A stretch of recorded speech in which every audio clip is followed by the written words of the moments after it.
Hello YouTube, hope you're all doing well. It may be a bit difficult to tell, but if you have a look at my channel, it may become obvious that I have a soft spot for a particular fiction genre, be it games, movies, books, and everything between.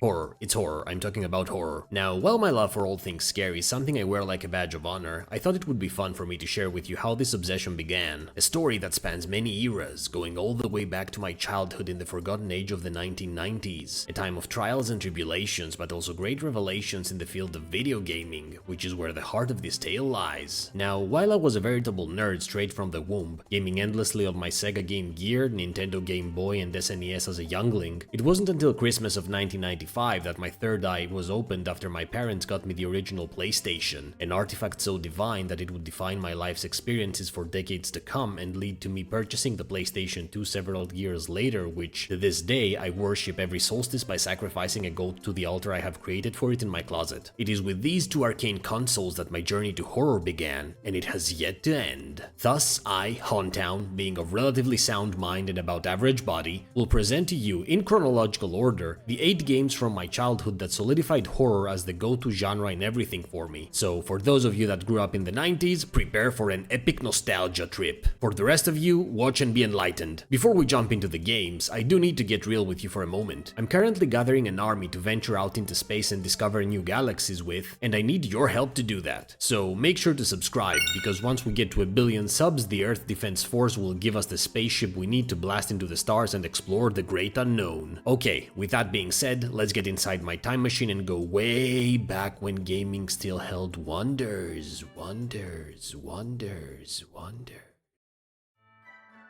Our journey begins back in the Christmas of 1997, the day my father bought me a copy of Crash Bandicoot 2 Cortex Strikes Back as a gift. Now, Hontown, you may ask, who gives a shit about a non-horror game in a horror game list? To which I will answer, just let me tell my story, okay? So, I got the game in my young hands and opened it, only to realize that there was a hidden compartment behind the Crash Bandicoot 2 game disc, and that compartment revealed the demo disc for a game called Nightmare Creatures. Not sure whose bright idea it was to pack a terrifying horror game full of blood and monsters alongside what was obviously another game aimed at children, but whoever you are, thank you! As far as I can remember, Nightmare Creatures was my first contact with a true horror video game title, and God was it terrifying. The game takes place during the 1800s in a fictional version of London that's overrun by Lovecraftian horrors, and lets you choose between Priest Ignatius Blackward or badass fighter Nadia Franciscus, as you take on the monsters in brutal fashion while trying to find and kill the mad scientist whose experiments are responsible for this clusterfuck, a character inspired by the real-life occultist Aleister Crowley. The fun fact is that I only ever got to play the demo version of the game, since I had no money to buy it and my family was very much against me playing these kinds of games, but the experience stuck with me. To this day, I consider Nightmare Creatures to have been the original Bloodborne, and I'm praying to whatever dark forces that may be listening for a remake so that the younger generations can experience this game anew. Trying to play this today would probably give the Nightmare part new meaning with its outdated visuals and clunky controls, but it's a game that will forever linger in the dark recesses of my mind.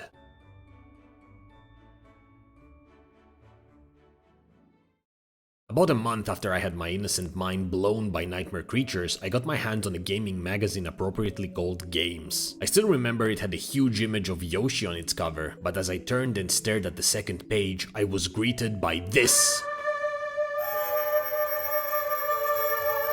Needless to say, my curiosity was piqued, but I quickly forgot about it and moved on with my life. That was until a week later, when a friend of mine invited me to his grandma's house to game a bit on his PlayStation. "I have this new game that my dad got me," he said. "Cool," I replied, and then he showed me this.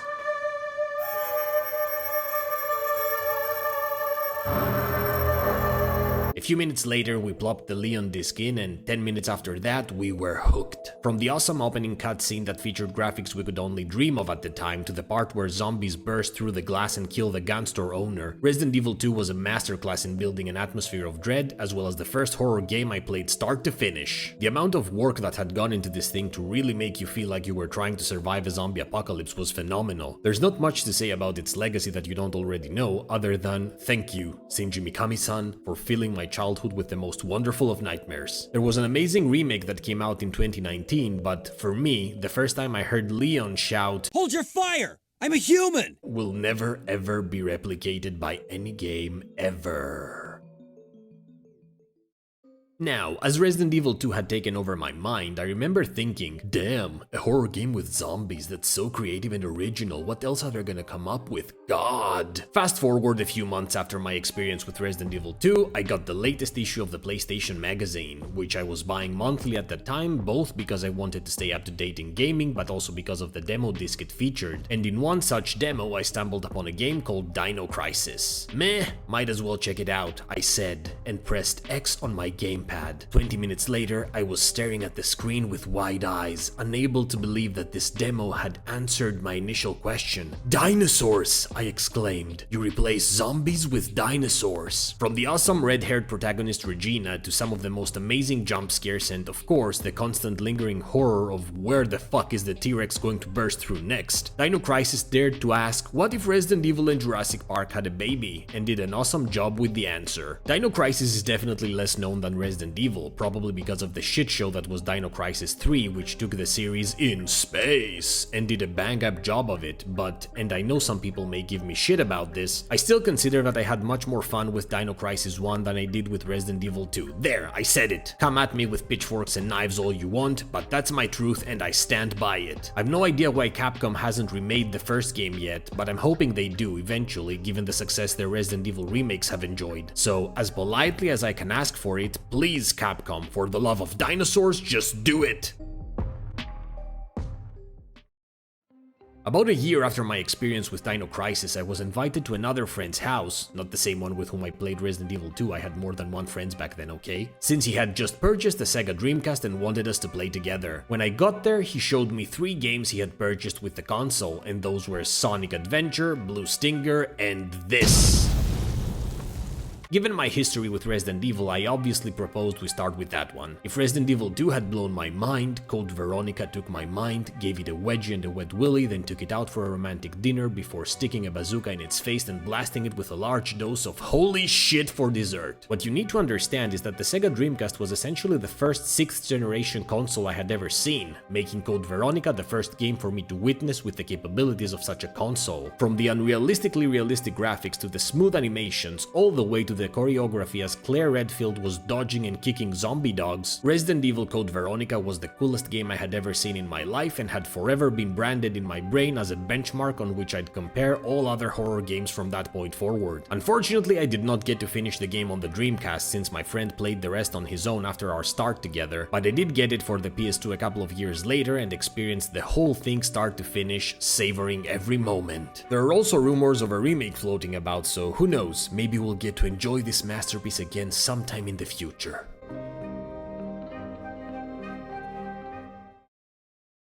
Now, that same friend with whom I first got to play Resident Evil Code Veronica was also responsible for introducing me to another popular horror title a couple of years prior, a little known game called Silent Hill. The problem was I never really got into it, not sure why. Maybe it was the fact that Silent Hill was much more of a slow-paced psychological horror experience in contrast to the more in-your-face terror of the Resident Evil games, but the first one simply didn't do it for me at the time. However, all that changed when Silent Hill 2 came out. Now, it could be because I was a bit older and more mature by then, and had grown fonder of slow-paced, twisty stories, or it could be that Silent Hill 2 introduced this goddamn abomination. But when I started my journey as James Sutherland, trying to find my wife in the foggy corners of Silent Hill, something really spoke to me. The story was incredible, the music was oh my god sublime, courtesy of the legend that is Akira Yamaoka, the graphics were next level for the time, and there was this overall feeling of nostalgic sadness that permeated the game, all of which exercised a pull on me that I just couldn't break away from. Silent Hill 2 is probably the horror game that took me the longest to beat because I got lost every other second, but I'm glad I got to finish it and revel in one of the best twist endings I've ever seen. I won't spoil anything for those of you that didn't get a chance to play it when it first came out, but keep in mind that a remake is on the way, so make sure to check it when it comes out and see what the fuss is all about with this series.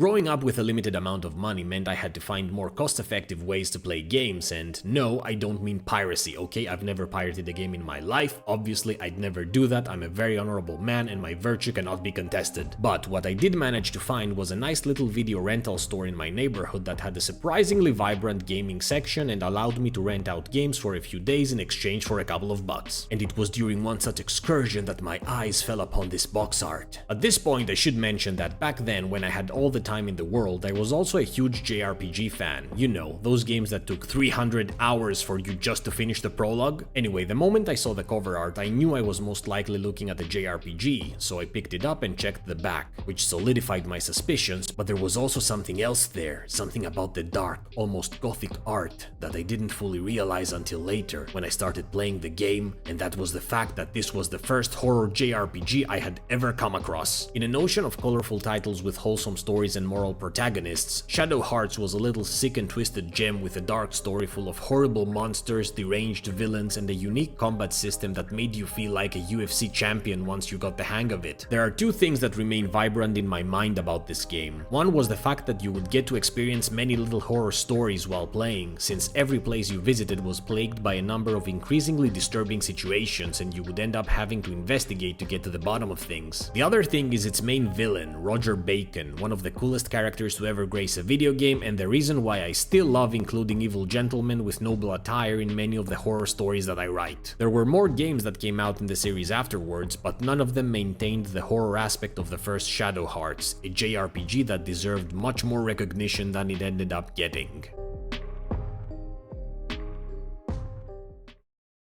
A couple of years after playing Shadow Hearts, I was once again exploring the game racks of my video rental store until I felt something staring at me. I turned to meet its gaze, and my eyes fell upon this.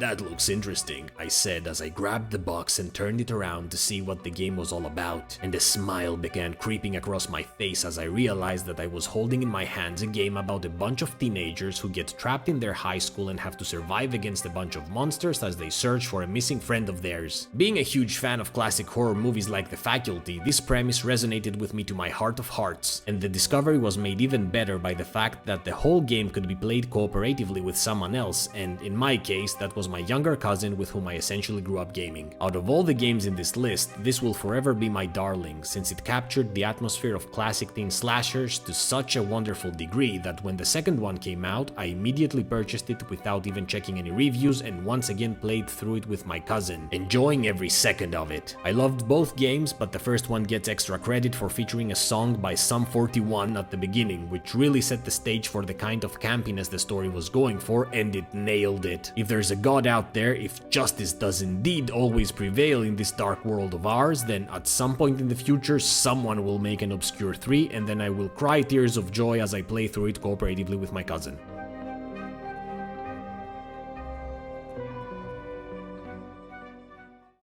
Nearing our journey's end, about a year had passed since having played Obscure, which had really drummed up my appetite for co-op horror games, which were practically non-existent. I was like a nomad in a desert, trying to find another terrifying title to quench my thirst. All felt lost as I kept failing to find any cooperative horror games whatsoever, but then, out of the darkness of the void, I saw this game cover, and I immediately felt drawn to it. I'm not sure how many of you alive back then remember this little gem, but Darkwatch was the first game I had ever seen set in a western setting while at the same time having a horror theme. Darkwatch was a fully fledged first-person shooter that thrust you into the role of Jericho Cross, a member of a vampire hunting organization who made a little tiny mistake when he accidentally released the most powerful vampire the organization had ever faced while getting beat in the process, and now has to fix the mess he made while having to deal with his own gradual transformation. Shit happens, I guess. While I had a blast with every single aspect of Darkwatch, from its graphics to the story all the way to the badass weapons you could use to destroy the crap out of the ungodly abominations that came your way, the thing that stuck with me the most was the fact that the game had friendly fire, which led to some of the most hilarious fails when playing with my cousin, as we would throw dynamites around to destroy the hordes of enemies and would frequently get our asses blasted to oblivion as a result. I think there was another reason why Darkwatch stuck with me, but I can't remember what it was.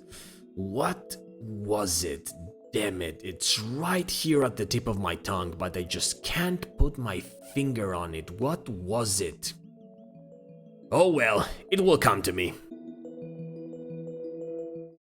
So, my friends, now you know a bit more about why I revel in the darkness as much as I do. To say that I have the fondest of memories not only about these horror games, but countless others that didn't make this list would be an understatement, but they are a fundamental part of myself and I wouldn't have it any other way. And this concludes our little story time of terrors that plagued my childhood in the best ways possible. I'll once again remind you to subscribe if you want to join me in the space expedition that will happen after we reach 1 billion subscribers. You will not want to miss that one. And if you manage to make it this far, I'm curious, what are the horror games that made you fall in love with the genre? Share your darkness in the comments below, and remember to stay spooky!